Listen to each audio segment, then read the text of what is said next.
రంజాన్ పండుగను పేదవాళ్ళు కూడా ఆనందంగా జరుపుకోవాలనే ఉద్దేశంతో ప్రతి ఏడాది మాదిరిగానే ఈసారి కూడా కాకినాడ జామియా మస్జిద్ కమిటీ సుమారు 500 మంది పేదలకు రంజాన్ కానుకను అందజేస్తుంది. గురువారం మధ్యాహ్నం కాకినాడ జామియా మస్జిద్ ఆవరణలో కమిటీ అధ్యక్షులు ఎజాజుద్దీన్ అధ్యక్షతన సుమారు 500 మంది పేదలకు రంజాన్ కానుకను అందించారు.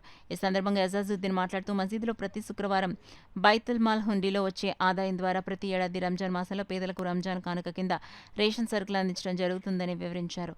కార్యక్రమంలో మసీద్ కమిటీ సభ్యులు జ్యోతుల మార్కెట్ షమ్ము, జుబేర్, ఉబైదుల్లా, సలీంభాయ్, తనీషా, అజ్జు, ఇంతియాజ్, బాషా పెద్ద సంఖ్యలో మసీద్ ముసలీలు పాల్గొన్నారు.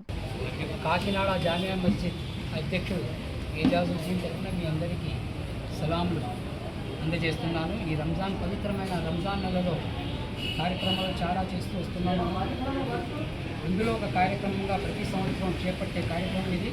ఈరోజు సుమారు 500 మంది బీదవాళ్లకు రేషన్ కిట్స్ 500 రూపాయలు విలువ చేస్తే 500 రేషన్ కిట్స్ మనం ఈరోజు బట్వాడా చేయబోతున్నాం.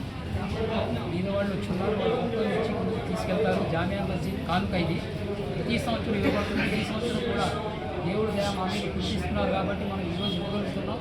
దేవుడు మనం ప్రార్థిస్తున్నాం.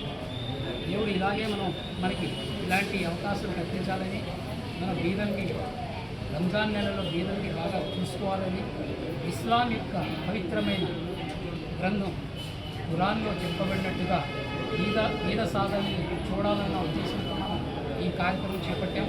ఈరోజు 500 రూపాయలు విలువ చేసే ఈ కిట్ మనం ఇస్తున్నాం. ఈ కిట్లో